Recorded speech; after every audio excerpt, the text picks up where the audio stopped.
Salam Bapak Ibu Saudara yang dikasihi Tuhan. Selamat mendengarkan firman Tuhan pada sore hari ini dalam ibadah doa pada hari ini. Sebelumnya mari kita berdoa terlebih dahulu. Bapa di dalam surga, terima kasih untuk waktu yang masih Tuhan beri kepada kami. Sebentar lagi kami akan mendengarkan firman-Mu. Biarlah firman-Mu menjadi kekuatan bagi kami, menjadi penopang bagi kami. Dalam nama Yesus urapilah hamba-Mu ya Tuhan. Haleluya, amin. Bapak Ibu yang kasih Tuhan, tema yang diberikan adalah Tuhan kita dahsyat. Terdapat dalam Mazmur pasal 91 ayat 1 sampai ayat 7 sampai 11 ya. Mazmur 91 ayat 7 sampai 11. Demikian bunyi firman Tuhan. Walau 1000 orang rebah di sisimu dan 10.000 di sebelah kananmu, tetapi itu tidak akan menimpamu. Engkau hanya menontonnya dengan matamu sendiri dan melihat pembalasan terhadap orang-orang fasik. Sebab Tuhan ialah tempat perlindunganmu, yang maha tinggi telah kau buat tempat perteduhanmu. Malapetaka tidak akan menimpa kamu, dan tulah tidak akan mendekat kepada kemahmu. Sebab malaikat-malaikatnya akan diperintahkannya kepadamu untuk menjaga engkau di segala jalanmu. Bapak Ibu yang kasih Tuhan, inilah firman Tuhan, jaminan bagi orang-orang yang menempatkan dirinya berlindung kepada Tuhan. Karena kalau kita perhatikan ayat ini, ayat yang kita baca ini, ada kata kunci yang luar biasa yang menjadi dasar di mana Tuhan akan menjamin kehidupan kita sehingga kita tidak akan tertimpa malapetaka dan terhindar dari segala mara bahaya. Yaitu dalam ayat yang ke-9, sebab Tuhan ialah tempat perlindunganmu, yang maha tinggi telah kau buat tempat perteduhanmu. Bapak Ibu yang kasih Tuhan, ketika kita menempatkan Tuhan sebagai tempat perlindungan kita, yang sama artinya sebagai tempat persembunyian kita, maka orang yang berlindung kepada Tuhan itu adalah orang-orang yang telah mematikan keinginan dagingnya.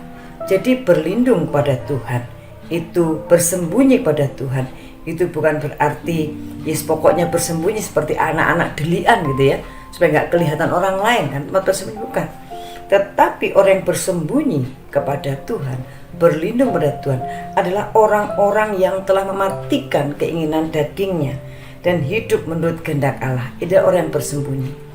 Jadi orang yang mendapat jaminan dari Tuhan, perlindungan Tuhan, dalam ketika orang ini benar-benar mematikan keinginan dagingnya dan hidup seturut dengan kehendak Tuhan. Kita buka Kolose pasal yang ketiga. Kolose pasal yang ketiga. Sebab kamu telah mati dan hidupmu tersembunyi bersama dengan Kristus di dalam Allah. Jadi ketika kita mematikan keinginan kita, maka hidup kita tersembunyi bersama dengan Kristus.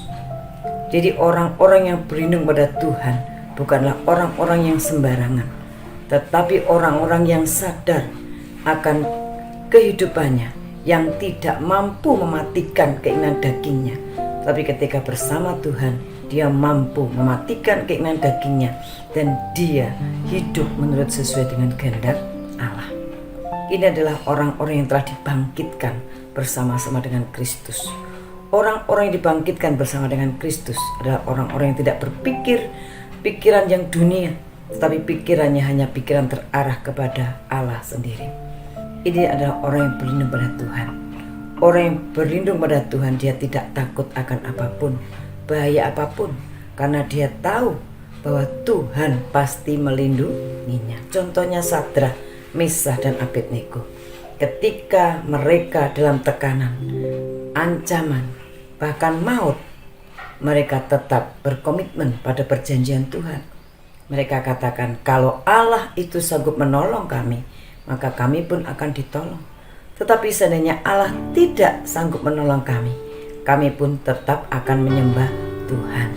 Ini adalah komitmen yang sangat kuat. Sehingga ketika mereka tidak menuruti kehendak dagingnya, tetapi tetap menuruti kehendak Allah sesuai dengan imannya, maka mereka pun meskipun masuk dapur api, mereka tidak terbakar, tetapi mereka tetap utuh meskipun tetap dalam dapur api. Keselamatan, pertolongan Tuhan dinyatakan. Seperti Daniel, tetap pada komitmennya untuk tetap percaya pada Tuhan, yaitu dia tetap tekun di dalam doanya. Meskipun juga ada ancaman dan ibadahnya, tetapi Daniel tetap mengambil komitmen untuk tetap berdoa kepada Tuhan. Meskipun dia bukan berarti terhindar dari gua singa, terhindar dari dapur api, mereka tetap masuk ke gua singa. Mereka tetap masuk ke dapur api, mereka juga Daniel masuk ke gua singa. Tetapi apa yang terjadi? Singa-singa itu dibuat diam oleh Tuhan, sehingga Daniel tidak dimakan oleh singa. Ini adalah orang-orang yang berlindung pada Tuhan, adalah orang yang berkomitmen tinggi untuk tetap hidup menurut kehendak Tuhan, tidak menurut kehendak dirinya sendiri. Dan mereka mengalami kelepasan, keselamatan dari Tuhan, yaitu orang-orang yang bersembunyi di dalam Tuhan, bersembunyi berlindung pada Tuhan, adalah orang-orang yang mematikan keinginannya sendiri dan dia hidup menurut kehendak Tuhan. Yang kedua adalah orang menjadikan Tuhan tempat perteduhan. Perteduhan ini tempat beristirahat dengan tenang. Ya, seseorang perlu beristirahat dengan tenang. Di masa-masa gejolak gelombang, orang itu perlu ketenangan, seperti orang yang beristirahat. Orang yang menempatkan Tuhan sebagai tempat perteduhan, tempat beristirahatnya adalah orang yang menyerahkan dirinya pada Tuhan, orang yang mempercayakan hidupnya sepenuhnya kepada Tuhan, yang menyerahkan hidupnya seperti seorang bayi. Ya, dia merasa aman, percaya dalam gendongan dan dekapan orang tuanya. Dia tak percaya, tidak mungkin orang tuanya akan menjatuhkannya, tidak mungkin orang tua akan melukainya, tapi dia akan melindungi anak ini, melindungi bayi ini dengan sepenuh hati, supaya terhindar dari segala mara bahaya. Seperti teladan Tuhan Yesus Kristus ketika akan menghadapi kematian, dalam Matius pasal 26 ayat 37 sampai 39. Matius 26 ayat 37 sampai 39. Dan ia membawa Petrus dan kedua anak Zebedius sertanya, maka mulailah ia merasa sedih dan gentar. Lalu katanya kepada mereka, hatiku sangat sedih, seperti mau mati rasanya. Tinggallah di sini dan berjaga-jagalah dengan aku. Maka ia maju sedikit, lalu sujud dan berdoa, katanya, ya Bapakku, jikalau sekiranya mungkin, biarlah cawan ini lalu daripadaku, tetapi janganlah seperti yang ku kehendaki, melainkan seperti yang Engkau kehendaki. Orang yang berteduh pada Tuhan, orang yang mempercayakan hidupnya pada Tuhan, orang yang menyerahkan hidupnya kepada Tuhan, dia akan berkata, bukan kehendakku yang terjadi, tetapi kehendak Tuhan yang terjadi. Dan itu menenteramkan jiwanya. Sebagaimana Yesus telah memberikan teladan, kalau boleh aku tidak menghadapi maut, kalau boleh cawan ini berlalu, tetapi sekali lagi doanya dikatakan, bukan kehendakku yang terjadi, tetapi kehendakmu yang terjadi. Ini adalah orang yang beristirahat, berteduh kepada Tuhan. Ya, dia akan mempercayakan sepenuhnya hidupnya kepada kehendak Tuhan.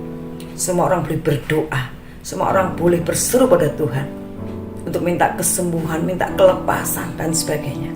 Tapi di atas semua itu, biarlah kehendak Tuhan yang terjadi. Dan apakah Tuhan kita dahsyat? Ketika kita mengalami sesuatu seperti Tuhan, Allah tetap dahsyat. Ya. Tuhan tetap adalah Allah yang dahsyat. Ya, karena meskipun kita diizinkan mengalami sesuatu yang menyakitkan, bahkan maut sekalipun, ia tetap mengalami ketenangan, karena ia tahu pasti bahwa kehendak Tuhan itu baik adanya, dan ia akan berikan kekuatan untuk menghadapi maut sekalipun. Ya. Bapak Ibu saya kasih Tuhan, kalau hari-hari ini kita melihat banyak saudara kita yang bergumul dengan kesehatannya, ya, yang bergumul dengan kesehatannya,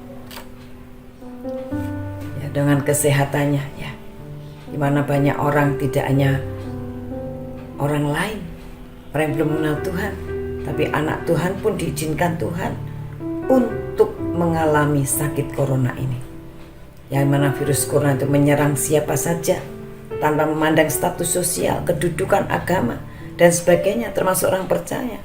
semua bisa terkena virus corona ini. Dan beberapa saudara kita bisa pulih kembali. Tetapi ada beberapa saudara yang masih bergumul. Dan ada saudara kita juga yang dipanggil Tuhan karena virus ini. Apakah Tuhan dahsyat? Ya, karena tidak ada juga yang tidak sembuh. Apakah kita bisa mengatakan Tuhan dahsyat? Saya katakan bahwa Tuhan itu tetap dahsyat. Tuhan itu tetap dahsyat. Karena Tuhan tahu apa yang terbaik bagi umatnya. Bapak Ibu saya kasih Tuhan, bagi saudara kita yang telah dipanggil Tuhan melalui virus corona ini, karena Tuhan bisa panggil kita lewat apa saja, ya sesuai dengan kehendaknya. Mereka adalah orang-orang yang tetap memuliakan Tuhan. Karena saya perhatikan anak-anak Tuhan yang dipanggil Tuhan melalui virus ini, mereka tetap memuliakan Tuhan. Karena mereka telah meninggalkan teladan iman yang terbaik bagi kita, bagi keluarga mereka. Mereka tetap ada di dalam Tuhan sampai akhir hidupnya. Ya. Dan yang harus kita pahami bahwa mereka sudah selesai dalam tugasnya di bumi ini. Dianggap selesai oleh Tuhan. Tugasnya selesai di bumi ini. Sehingga lewat virus ini mereka dipanggil Tuhan. Dan ini pun kehendak Tuhan. Tuhan tetap dahsyat. Ya. Dan bagi kita yang masih diberikan kesempatan untuk hidup sampai hari ini, berarti kita masih harus bekerja untuk memberi buah. Filipi 1, 20-22. Sebab yang sangat kurindukan dan kuharapkan ialah bahwa aku dalam segala hal tidak akan beroleh malu, melainkan seperti sedia kala, demikian pun sekarang Kristus dengan nyata dimuliakan di dalam tubuhku, baik oleh hidupku maupun oleh matiku. Karena bagiku hidup adalah Kristus dan mati adalah keuntungan. Tetapi jika aku harus hidup di dunia ini, itu berarti bagiku bekerja memberi buah. Bapak Ibu saudara kasih Tuhan, Tuhan itu dahsyat dalam setiap kehidupan kita. Ketika kita berlindung kepada Tuhan, menyerahkan hidup ini ke dalam tangan Tuhan. Ya. Kalau hari ini kita ada, mari kita bekerja melewati hari-hari kita yang mungkin sulit, tetapi kita pastikan bahwa bersama Tuhan kita dapat melewatinya. Karena Tuhan Immanuel, Tuhan yang terus menyertai kita sampai akhir zaman, sampai kita dipanggil Tuhan. Kalau kita hidup untuk kemuliaan Tuhan, jadi hidup ini untuk berbuah untuk kemuliaan Tuhan. Tuhan itu dahsyat.